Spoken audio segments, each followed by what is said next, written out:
आयु से संबंधित एक प्रश्न है। एक व्यक्ति है और उसके पुत्र, उन दोनों की आयु का औसत आयु लिखा है इसमें, औसत आयु 30 वर्ष है। यदि उनकी आयु का अनुपात 4:1 हो तो पुत्र की आयु क्या होगी। इसने पुत्र की आयु पूछी है, आपको पुत्र की आयु ही बतानी है, यानी कि 12 वर्ष, 14 वर्ष, 16 और 24 में से जो करेक्ट ऑप्शन होगा वो सेलेक्ट करना है। तो औसत का सिद्धांत अगर आपको पता हो तो आपने ये पढ़ा होगा कि अगर दो चीज़ों का आपको औसत निकालना हो तो उनको जोड़ के बटा 2 कर दें तो हमको औसत मिल जाता है।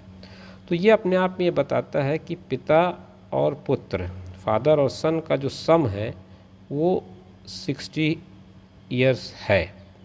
आपने ये देख लिया होगा कि दोनों का जो टोटल है वो 60 साल आ रहा है। पुत्र भी इसमें शामिल है और पिता, दोनों की आयु को अगर मैं जोड़ देता हूँ तो ये आयु बनती है 60 साल की। अब इनमें अनुपात 4:1 का है, तो 4 और 1 को अगर मैं जोड़ दूँ तो हो जाता है 5। तो 5 होता है टोटल दोनों की आयु का। तो अगर 5 की वैल्यू मैं निकालता हूँ तो आता है 60। तो यहाँ से मैं 1 की वैल्यू निकालना चाहूँ तो 60 को मुझे 5 से भाग देना पड़ेगा। भाग देने पर आएगा 12। तो 1 की वैल्यू 12 आ रही है, यानी कि पुत्र की वैल्यू 12 साल आ रही है। तो आपके सवाल का जवाब तो आपको यहीं पर मिल गया है।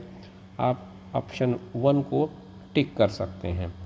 पर साथ ही साथ अगर हो सकता है आपको पुत्र के बजाय पिता की पूछ देता, तब आपको क्या करना होता, आप इसी 1 से 4 की वैल्यू निकाल सकते हैं। अगर 1 की वैल्यू 12 है तो 4 की वैल्यू कितनी होगी, वो हो जाएगा 12 गुणित 4 यानी कि 48 ईयर्स।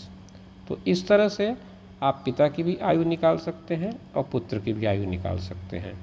तो सन की एज 12 आ गई और फादर की एज 48 आ गई। आप चाहें तो दोनों को जोड़ के देख लें, 8 और 2 10, 4 1 5 1 6 हो गया। तो 60 साल दोनों की आयु का सम हो गया। और अगर आप औसत निकालना चाहें तो 60/2 करेंगे तो 30 आ जाएगा।